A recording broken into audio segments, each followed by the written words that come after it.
Mas nesse tempo todo fui visitá-la, não a esqueci. E logo voltou à atividade. Como Deus é bom, nos dando serviço, trabalho. Temia que por aqui tivesse que descansar.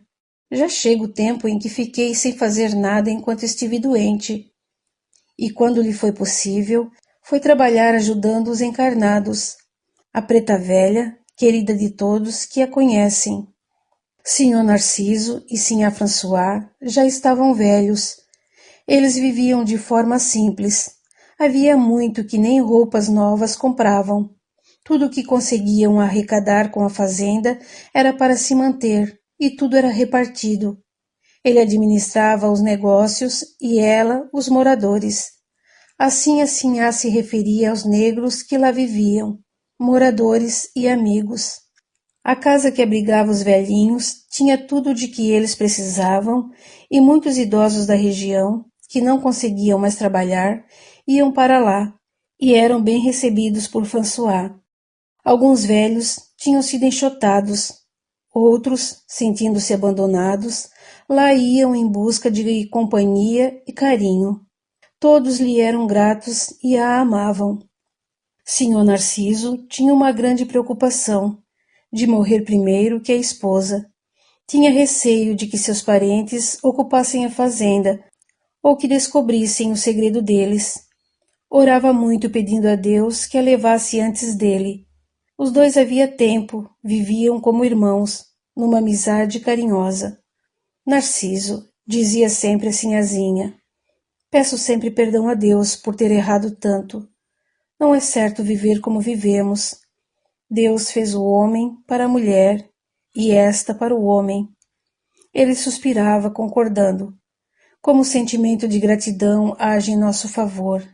A gratidão, quase tanto quanto o amor, faz a pessoa grata enviar ao benfeitor os mais puros fluidos, que envolvem tanto o grato como a pessoa que beneficiou, modificando ambos, fazendo o amor puro florescer e dar frutos. E não eram só os encarnados que lhes eram gratos. Nós, os desencarnados, também, e estávamos atentos para auxiliá-los no que nos fosse possível. Reunimo-nos e fomos ao departamento de auxílio pedir por eles, que se fosse possível, realizassem os rogos de Narciso. Orávamos sempre por eles. Sinhá François adoeceu, ficou acamada, e só o senhor e uma negra cuidavam dela. Assim mesmo, só ele a banhava e lhe fazia a barba todos os dias. Ficou enferma quase 2 meses. Numa manhã, ela desencarnou tranquila. Seu quarto se encheu de desencarnados amigos. Eram muitos os ex-escravos que vieram lhe dar boas-vindas e levá-la para um socorro. Senhor Narciso chorou sentido, mas estava grato. Deus o havia atendido e não tinha mais nada para pedir.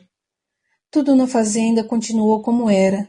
O senhor ficou morando, agora sozinho, na casa grande, mas não se sentia só. Todos ali lhe devotavam amizade e carinho. Já pensando em sua morte e querendo deixar seus amigos protegidos, deu carta de alforria a todos os que ainda não eram livres, porque já tinham sido outorgadas as leis que antecederam a Lei Áurea.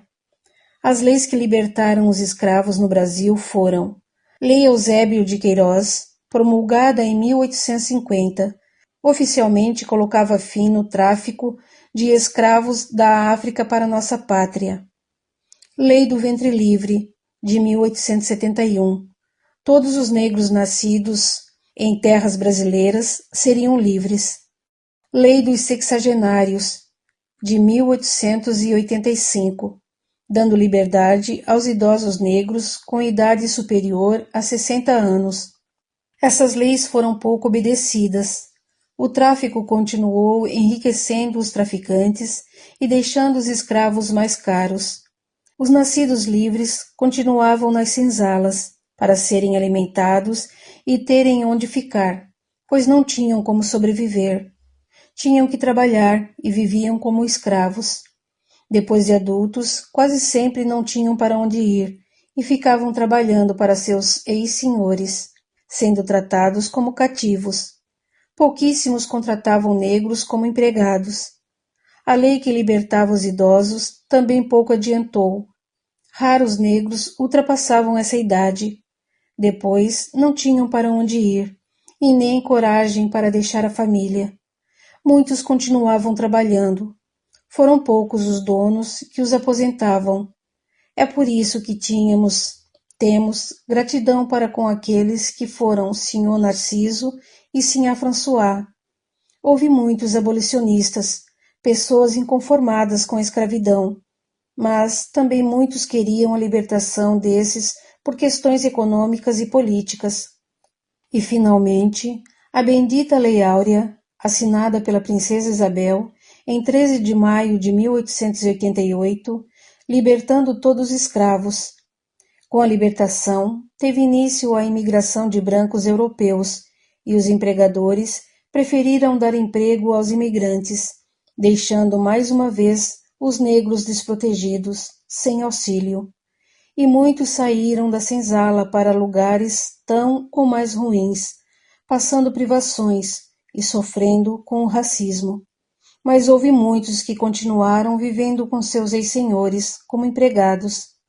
Narciso fez um testamento deixando a fazenda para um sobrinho em quem confiava, que lhe havia prometido deixar a propriedade como era e que não mandaria os negros idosos embora. 3 anos após a Sinhá François ter desencarnado, Narciso amanheceu não se sentindo bem, mas mesmo assim foi a cavalo ver uma plantação. Teve um mal-estar, caiu do animal. Os negros que estavam com ele se assustaram, tentaram ajudá-lo, mas não sabiam o que fazer. Com cuidado, o levaram de volta à casa grande, mas no meio do caminho ele desencarnou. E foram muitos os ex-escravos que vieram socorrê-lo, juntamente com a sua mãe, e foi levado para a colônia. Os negros da fazenda choraram a perda. O Sr. Narciso era um pai, alguém que cuidava deles. Choravam também por medo. Que seria agora deles sem o senhor? Enterraram-no junto da Sinhá. O sobrinho que herdou a fazenda cumpriu o que prometera. Deixou-a para os negros cuidarem. Quase não ia lá, e esta, por falta de administração, foi se acabando, ficando em ruínas. Com a libertação de todos os escravos, os negros foram indo embora. Com a morte desse dono, sobrinho do Sr. Narciso, os filhos herdeiros dele a venderam e depois ela foi reconstruída. A vida continua. François, no plano espiritual, sentiu-se envergonhada e um orientador a ajudou a retornar à aparência de sua outra encarnação, em que era mulher, Georgette. Também passou por uma orientação específica que a equilibrou. Sentindo-se bem, passou a trabalhar, servindo com amor na colônia. Sr. Narciso também, ao desencarnar, foi para a colônia e logo estava bem. Ficou morando com sua mãe. Queria estudar e, assim que lhe foi possível, foi para uma colônia de estudo. Os dois não ficaram juntos. Cada um morava em um lugar, numa casa, mas encontravam-se sempre, conversando muito. Um dia, ao visitar François, ela me disse: antes de reencarnar, quis mudar de sexo, mas o fiz sem um preparo, sem querer realmente. Voltei ao plano físico num corpo masculino, mas me senti sempre feminina, porque gosto de ser mulher. Na próxima reencarnação, voltarei num corpo feminino, e Narciso será homem novamente. Nós dois temos muito que aprender. Todos nós temos, respondi. Tudo dará certo. Vocês têm muitos amigos para ajudá-los. Sou grata a todos. Como é importante conservar amigos. Sempre há entre eles alguém que pode nos ajudar. A colheita não é só má, ruim, respondi. Existe a boa. E como pode ser farta a reação de nossos bons atos? Recebemos ajuda conforme ajudamos. Cabocla, tenho tentado entender os sentimentos do ser humano. O que leva tantos a agir como Narciso e eu? É certamente por diversos motivos.